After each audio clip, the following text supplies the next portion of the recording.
Mark సువార్త 2వ అధ్యాయం 1వ వచనం నుంచి చదువుదాం.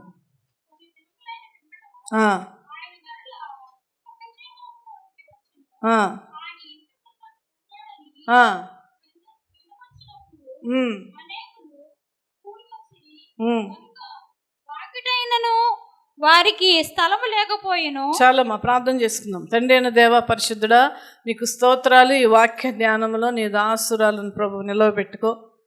నాతో మాట్లాడము, అందరితో మాట్లాడమని యేసే నామమున అడుగుచున్నాను తండ్రి. ఆమేన్, ఆమేన్.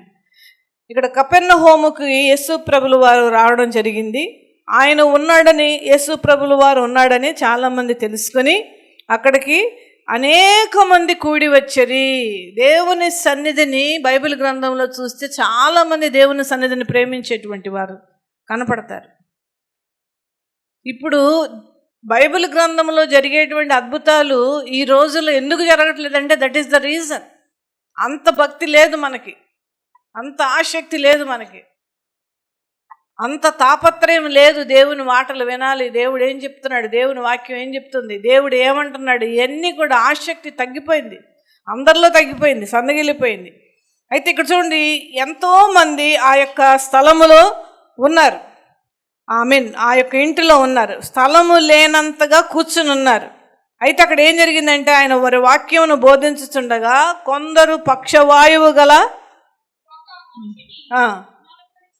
నలుగురి చేత మోయించుకుని ఆయన యొద్దకు తీసుకుని వచ్చిరి. నలుగురితో తీసుకుని వచ్చారు. అంటే కంప్లీట్గా కొంతమంది పక్షవాయువు కలిగినటువంటి వారు కొంత నడుస్తారు, కొంచెం వంకరగా చెయ్యి కాలు ఏలాడేసుకుంటే నడుస్తారు. కానీ ఇక్కడ వాక్యం చదువుతున్న వ్యక్తికి కంప్లీట్గా అంటే బెడ్ రిడన్ అయిపోయేంత ఉండింది. మంచం మీద తప్పించి ఇంకేమి, అన్నీ కూడా మంచం మీద జరుగుతున్నాయి అంటుంటారు చూసారా. ఆ విధమైన పరిస్థితుల్లో నలుగురు మోసుకుని ఆ యొక్క గృహమునకు వచ్చారు.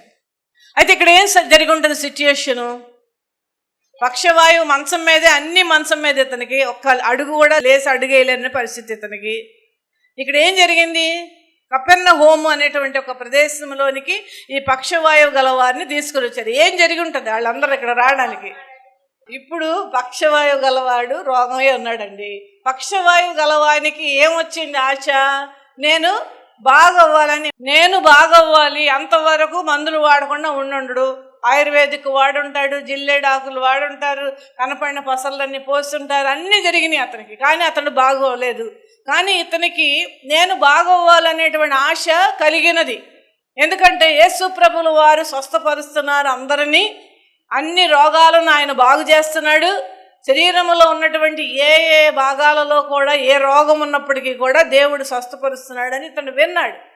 వినేం చేశాడు, ఇప్పుడు ఇతనికి మనసులో ఉన్నది నేను బాగవ్వాలని. ప్రభుల వారి దగ్గరికి వెళ్ళాలి. కానీ ఇప్పుడు ఈ నలుగురిని అడిగాడు, ఏమని, నన్ను యేసు ప్రభు పలానా కపెర్నహూము అనేటువంటి ఒక వీధిలో ఒక ఇంట్లో ఉన్నారంట, నన్ను అక్కడికి తీసుకుని వెళ్ళండి అని ఈ నలుగురిని అడిగాడు. నలుగురు అడగంగా నలుగురు అక్కడ వచ్చేసి ఉండరు.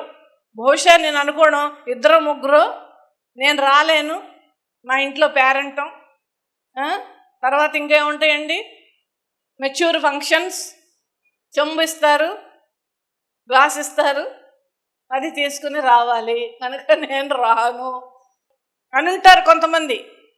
కానీ ఈ నలుగురిలో ఉన్నటువంటి గొప్పతనం ఏంటంటే, ఇతడు బాగవ్వాలి, ఇతడు స్వస్థపరచబడాలి, లేదంటే ఇతని జీవితము మంచానికే పరిమితం అవుతుంది. ఇతను బాగు చేయాలన్నటువంటి ఆశ, కోరిక వీరు నలుగురిలో కూడా వచ్చింది. దేవుని బిడ్డలారా, దీనివల్ల మనం ఏం తెలుసుకోవాలంటే, అనారోగ్యంగా ఉన్నటువంటి వారిని దేవుని మందిరానికి దగ్గరకు తీసుకుని రావాలి అనే ఆలోచన మనం కలిగి ఉండాలి. చెప్తున్నావా? ఇంటి పక్క వాళ్ళకి చెప్పాలి, దేవుని సన్నిధికి తీసుకుని రావాలి. మనము కూడా నేర్చుకున్న వాక్యాన్ని అనేక మందిని దేవుని వద్దకు తీసుకుని రావాలి అనేటువంటి ఆలోచన మనం కలిగి ఉండాలి. అందుకనే ఆ నలుగురు గురించి అంతగా రాయబడి ఉంది దేవుని బిడ్డలారా. 2-3 బహుశా వెళ్ళిపోయి ఉంటారు. వీళ్ళు మోసుకొచ్చిన నలుగురిలో కూడా చిన్న చితక అనారోగ్యాలు వీరి దగ్గర కూడా ఉండుంటాయి. ఎప్పుడైతే దేవుని వద్దకు వచ్చారో వారికి కూడా ఖచ్చితంగా స్వస్థత కలుగుతుంది. ఎందుకనగా ఆయన సన్నిధిలో, ఆయన నిలుచుండే ప్రదేశములో, ఆయన సంచరించేటువంటి ఆ ప్రదేశములో ఆయన చుట్టూ కూడా ఆ మహిమ ఉంటుంది. ఆయన అంగీలో మహిమ ఉన్నది, ఆయన కనుచూపులో మహిమ ఉన్నది, ఆయన చుట్టూ కూడా మహిమ ఉన్నది. బహుశా వీళ్ళు కూడా బాగా ఉండుంటారు. కానీ వీరికి ఉన్నటువంటి ఆ మంచి మనస్సు ఏంటంటే, ఈ యొక్క సహోదరుడు చాలా చాలా రోజులుగా మంచం మీద పడి ఉన్నాడు, ఇతనిని బాగు చేయాలని ప్రభు యొద్దకు తీసుకుని వచ్చారు.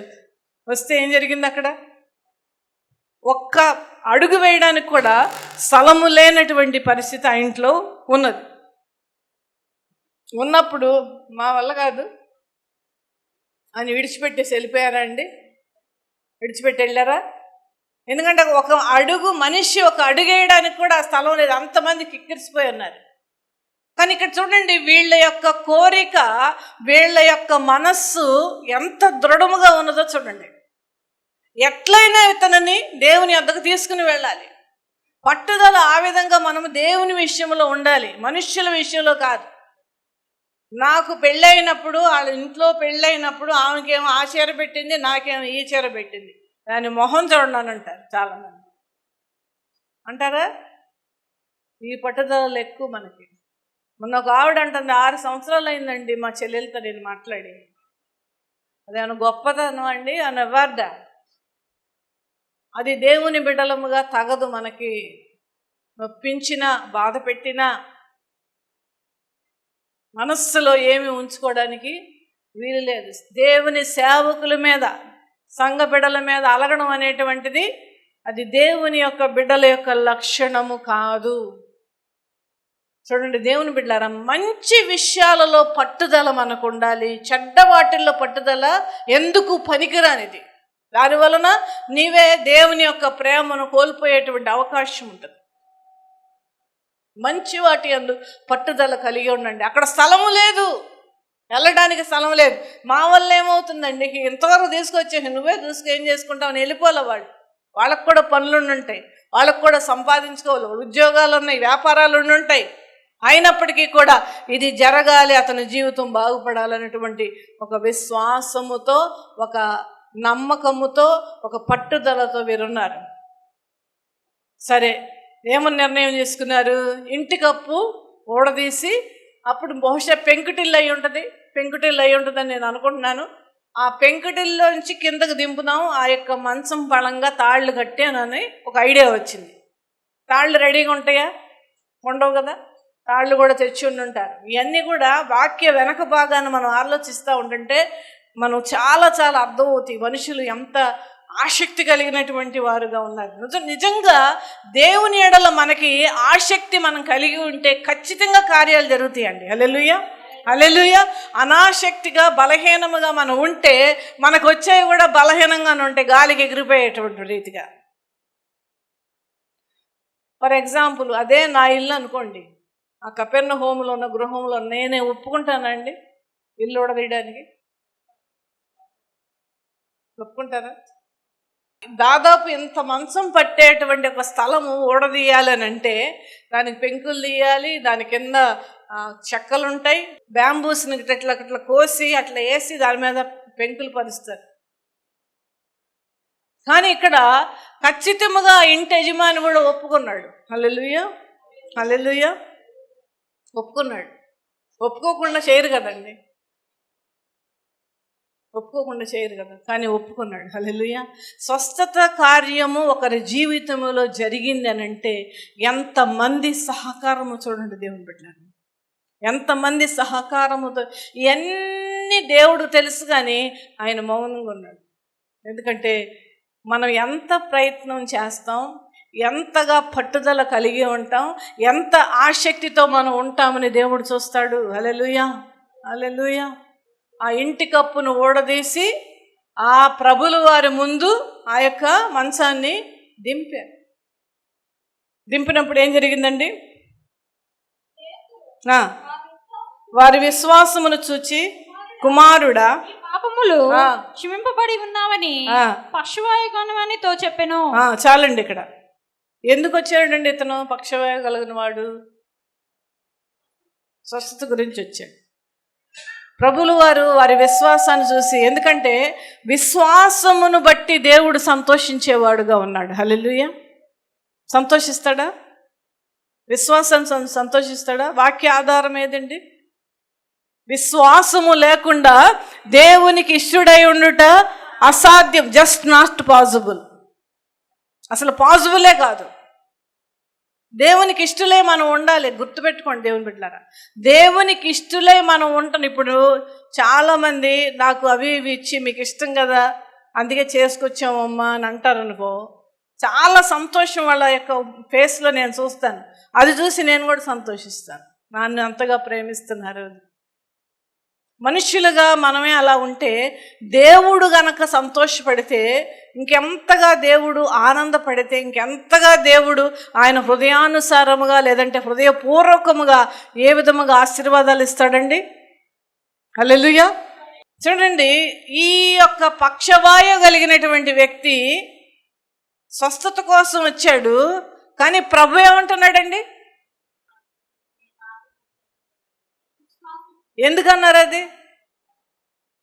దేవుడు ఏదైనా అన్నాడంటే చాలా చాలా మీనింగ్ ఉంటుంది దానికి. పక్షవాయువు కలిగినటువంటి రోగం ఎందుకు వచ్చిందంటే ఇతడు పాపి. అప్పటి వరకు వాళ్ళ ఇంట్లో అతని భార్యకి కానీ అతని బిడ్డలకు కానీ అతని చుట్టుపక్కల వారికి కానీ ఒకవేళ తెలియకుండా ఉండి ఉండొచ్చు. మోసుకొచ్చినటువంటి వారికి కూడా బహుశా తెలియకపోవచ్చు. కానీ ప్రభువుకు తెలుసు. దీన్ని బట్టి ఏం అర్థం చేసుకోవాలంటే యేసు ప్రభుల వారు హృదయాంతరంగములో తొంగి చూసేటువంటి దేవుడు ఆయన. హల్లెలూయా, హల్లెలూయా. చూద్దామండి ఒక్కసారి ఆ వాక్యం. మొదటి సమూయేలు 16:7. అయితే యెహోవా సమూయేలుతో ఇలాగు సెలవిచ్చెను, అతని రూపమును అతని ఎత్తును లక్ష్య పెట్టుకుము. మనుష్యులు లక్ష్య పెట్టని వాటిని యెహోవా లక్ష్య పెట్టుడు. నేను అతని త్రోసివేయునను. మనుషులు పై రూపమును లక్ష్య పెట్టుదురు. మనుష్యులు పై రూపమును లక్ష్య పెడతారు. పైకి కనపడతాం మనము చాలా చోట్ల, పైకి బాగుంటాం అందరి ముందు. కానీ మన హృదయాంతరంగములో ఏమున్నదో అని ఎరిగేది ఎవరండి? దేవునికి తెలుసు. అతనిలో ఒక పాప స్వభావము దేవుడు చూశాడు. పాపిగా అతను ఉంటూ ఉన్నాడు.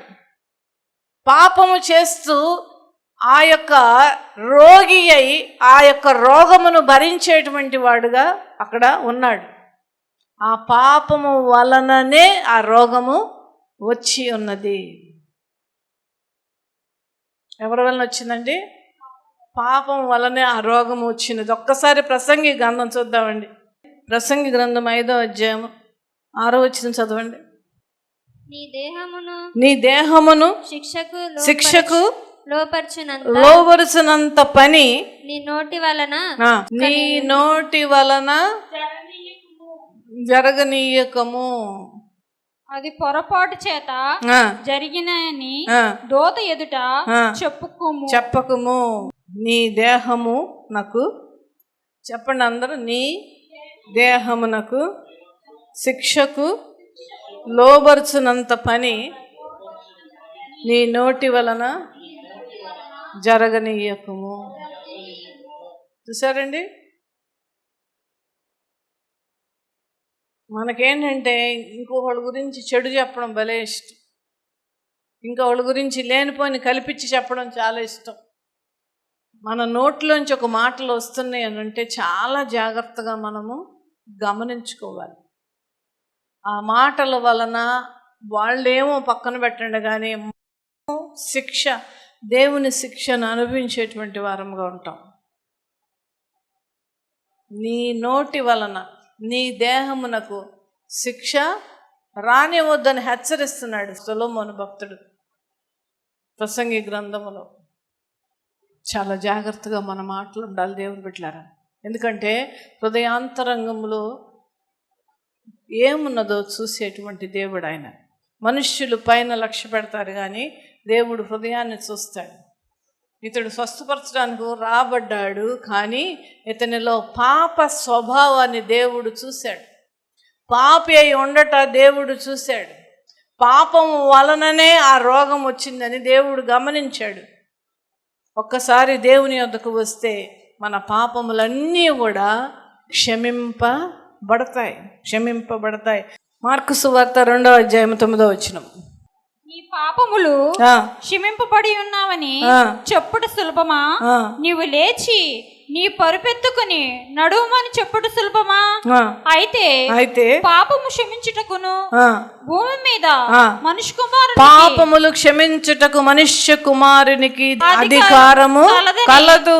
మీరు తెలుసుకున్న వాళ్ళను మనుష్య కుమారుడు అని పిలిపించుకోవడం యేసయ్యకు చాలా ఇష్టమట.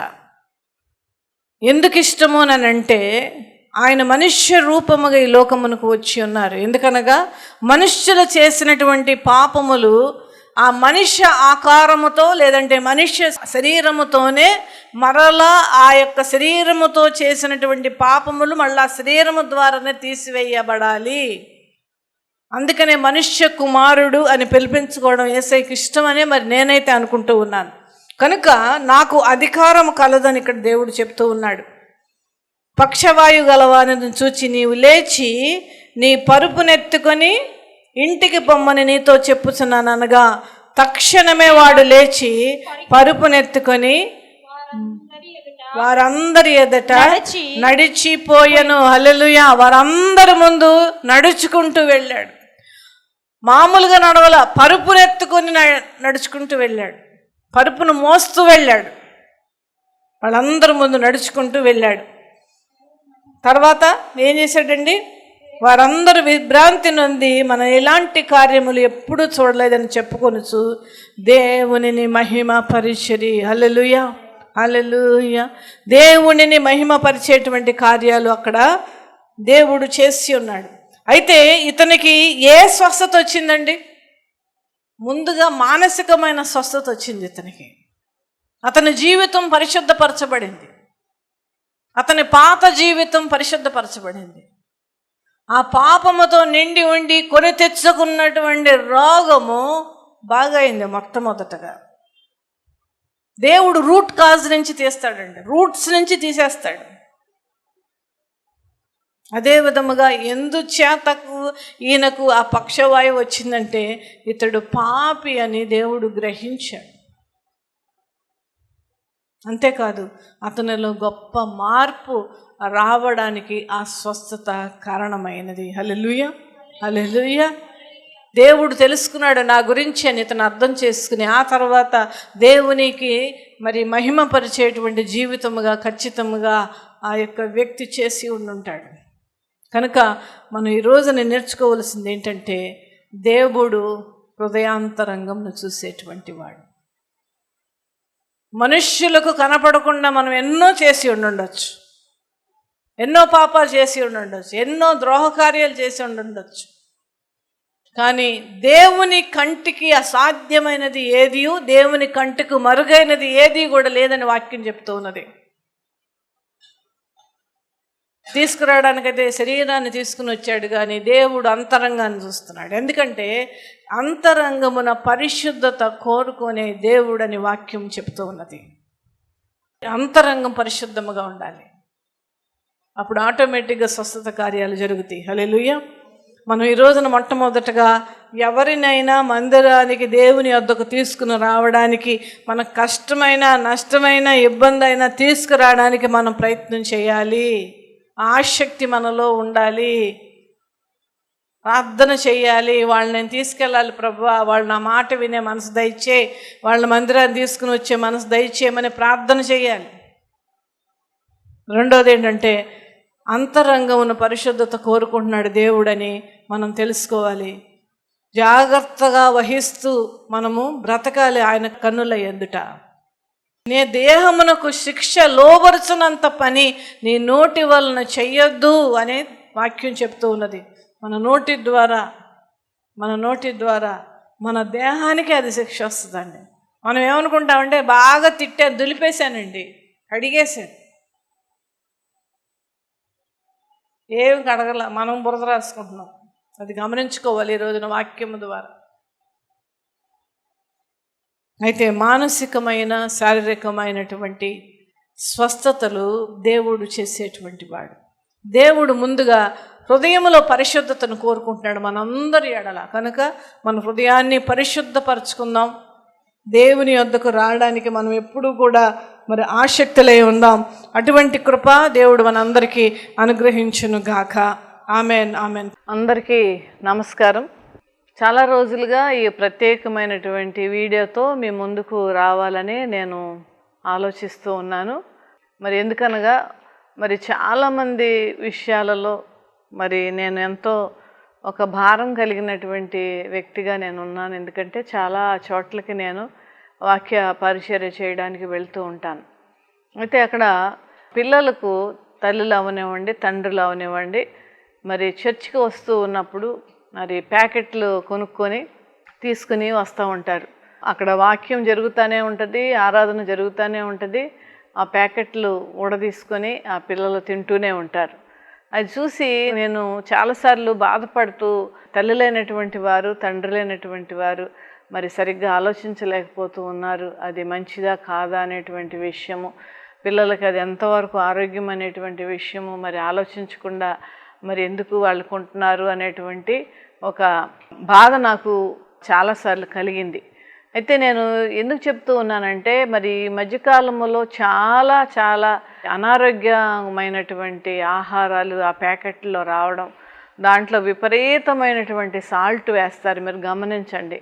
తర్వాత అజినోమోటో అనేటువంటి ఒక పదార్థం కూడా దాంట్లో వేస్తారు. అది ఒక రకమైనటువంటి కెమికల్. అది దాని వలన ఏమవుతుంది అంటే విపరీతమైనటువంటి ఉప్పు వలన ఆ ఉప్పు రక్తములో కలిసి మరి మన శరీరములో ఉన్నటువంటి విటల్ ఆర్గన్స్ అంటారు, హృదయము, మరి గుండె, మరి కాలేయము, ఊపిరితిత్తులు, మరియు కిడ్నీలు, మరి రకరకాలైనటువంటి అవయవాలు, చాలా సున్నితమైనటువంటి అవయవాలు శరీరంలో ఉంటాయి.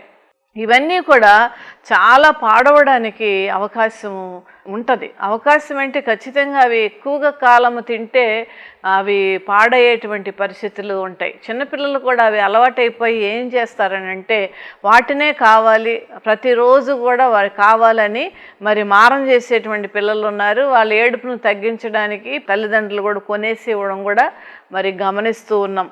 అవి ఏమాత్రము కూడా పిల్లలకు ఆరోగ్యకరమైనవి కాదు, అసలు పెద్దవాళ్ళకు కూడా అవి ఆరోగ్యకరమైనటువంటివి కావు.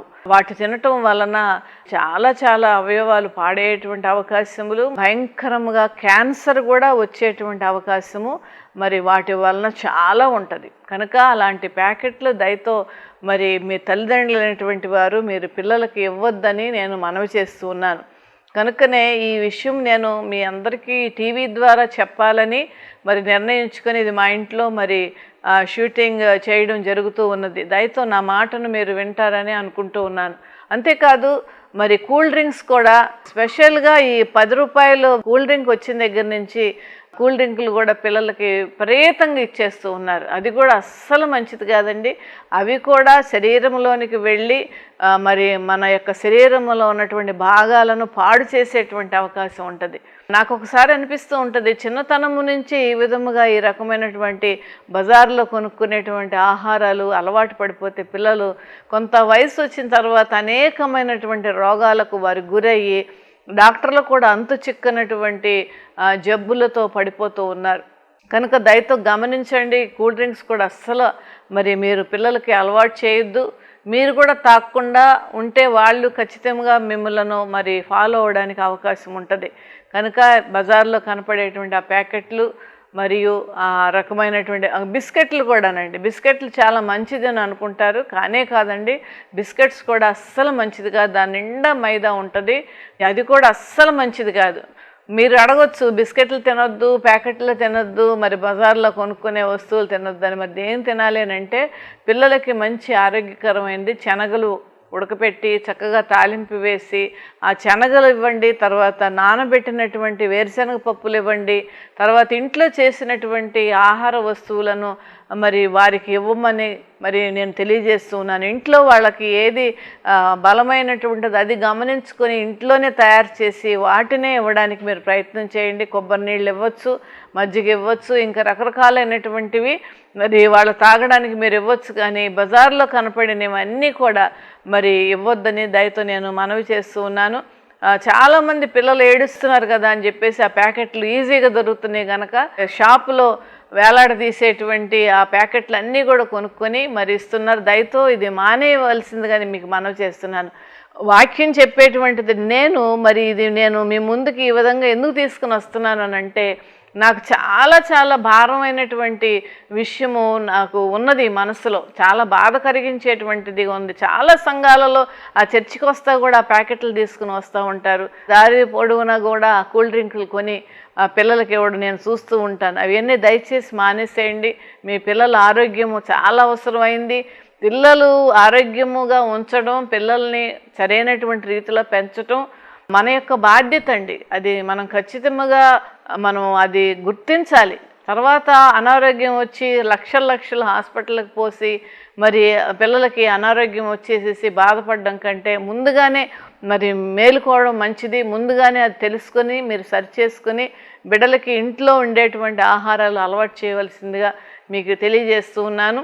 మరి అంతేకాదు మరి ఇంకా మందిరంలో కూడా మరి ఏ విధంగా ప్రవర్తించాలనేటువంటి విషయం కూడా మీరు పిల్లలకు నేర్పించండి.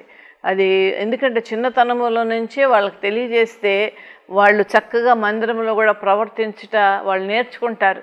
ఇది దేవుని మందిరము, దేవుని యొక్క ఆత్మ సంచారము కలిగేటువంటి స్థలం అని వారికి తెలియజేసి మందిరములో చాలా మంచిగా ప్రవర్తించాలనేటువంటి విషయము కూడా మీరు ఆ పిల్లలకి నేర్పించండి. మందిరం యొక్క ప్రాముఖ్యత తెలియచేయండి. మందిరంలో ఎలా ఉండాలి అనేటువంటిది చిన్నతనము నుంచే బిడ్డలకి మీరు నేర్పించండి. చిన్నతనము నుంచే దేవుని యందు భయభక్తులు కలిగి బిడ్డలు ఉంటే వాళ్ళు అద్భుత రీతిగా మంచి వ్యక్తులలాగా తయారవుతారు. వారి జీవితానికి కూడా అది మంచిది. ఎందుకనగా ఇప్పుడు పిల్లలు కూడా మాట వినటలేదు, కోపం వస్తుందండి చాలా అనేటువంటి కంప్లైంట్స్ కూడా చాలామంది నాకు చెప్తూ ఉంటారు. మరి ఇవన్నీ కూడా ఇలాంటి ఆహారాలు తినటం వలనే మరి ఇలాంటి ప్రవర్తన వస్తూ ఉన్నది. అంతేకాదు ప్లాస్టిక్ వాడకడం కూడా చాలా తగ్గించేసేయండి. చాలామంది వేడి వస్తువులను ప్లాస్టిక్ బాక్సుల్లో అన్నం పెట్టడము, ప్లాస్టిక్ బాక్సుల్లో కూరలను పెట్టడం వేడిగా అలాంటివి కూడా అస్సలు చేయొద్దండి. ప్లాస్టిక్ను వేడి కలిస్తే ఒక రకమైనటువంటి కెమికల్స్ రిలీజ్ అయ్యి అవి క్యాన్సర్స్కి లీడ్ చేస్తూ ఉన్నాయి. కనుక ప్లాస్టిక్ వాడకం కూడా తగ్గించేయండి. వీలున్నంత వరకు అసలు వేడి వస్తువులు మాత్రం ప్లాస్టిక్ వాటిల్లో ఎట్టి పరిస్థితుల్లో కూడా పెట్టకండి.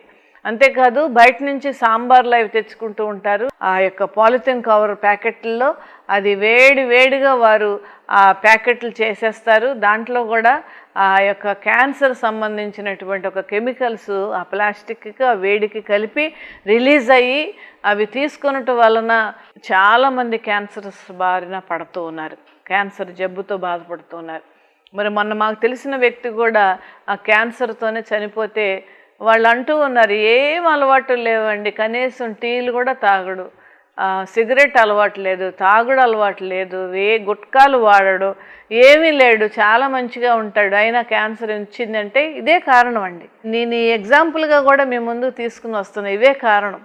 కనుక మీరు ఆరోగ్యాల గురించి చాలా జాగ్రత్త వహించవలసిందిగా మీకు తెలియజేస్తూ ఉన్నాను. ఎందుకంటే ఆరోగ్యం అనేటువంటిది దేవుడు మనకిచ్చినటువంటి గొప్ప ఆశీర్వాదంగా మనం భావించి దానిని కాపాడుకోవలసిన బాధ్యత కూడా మనకున్నది. అనారోగ్యం పాలైపోయిన తర్వాత దేవా అని మనం ప్రార్థన చేయడం కూడా అది సరైనటువంటి పద్ధతి కాదు. మనకి జ్ఞానం ఇచ్చాడు దేవుడు, మనలను ఏ విధముగా నడుచుకోవాలో మనకి తెలియజేస్తూ ఉన్నాడు. ఏది మంచిది, ఏది నాకు పిల్లలకి మంచిది, ఏది మా కుటుంబానికి మంచిది అనేటువంటి విచక్షణ జ్ఞానముతో తల్లిదండ్రులైనటువంటి మీరు ఆ విధంగా ప్రవర్తించవలసిందిగా మనవి చేస్తున్నాను. పిల్లలకి ఏది కావాలంటే అది, పిల్లలకి ఏది అవసరమో అది, లేదంటే అవసరం లేనిది కూడా ఇది ఆరోగ్యమా కాదా అనేటువంటిది కూడా ఆలోచించకుండా బజారు వస్తువులు కొని ఇవ్వద్దు, బజార్లో తయారు చేసేటువంటి వాటిని ఇవ్వద్దు, ప్లాస్టిక్ కవర్లో కట్టబడిన కూరలతో ఉన్నటువంటి వాటిని మరింతగా తినవద్దని మీకు తెలియజేస్తూ ఉన్నాను. ఎందుకనగా ఆరోగ్యం కాపాడుకోవాల్సిన బాధ్యత అది ఖచ్చితంగా మన మీదే ఉన్నది. మనం ప్రార్థన చేసేస్తే బాగైపోతాం అనేటువంటి ఆలోచన మరి అది కరెక్ట్ అయినప్పటికీ కూడా సొంతంగా చేతులారా పాడు చేసుకునేటువంటి పరిస్థితులు మీరు తీసుకుని రావద్దు. దయతో తెలివిగా జ్ఞానంతో మీ జీవితాన్ని మలుచుకోండి. దేవునికి ఇష్టమైనటువంటి బిడ్డలుగా బ్రతకండి. అనవసరంగా చేతులారా మరి మీ యొక్క జీవితము, మీ యొక్క పిల్లలు ప్రత్యేకంగా వారి జీవితాలను ఇలాంటి చెత్త తిండిది అలవాటు చేసి పాడు చేయవద్దని మీకు సద్వినియోగంగా మనవి చేసుకుంటూ ఉన్నాను. నా మాటలను మీరు విని ఉంటారు. మీరు ఆ మాటలను కూడా స్వీకరించి మరి దాని ప్రకారం మీరు నడుచుకోవాల్సిందిగా మరి ఈ మాటలు మీ ముందుకు తీసుకుని వస్తున్నాను. వీటిని మీరు గమనించండి. దయతో దాని ప్రకారం నడుచుకోవడానికి ప్రయత్నం చేయండి. మరి దేవుడు మిమ్మల్ని దీవించును గాక. Amen. God bless you all.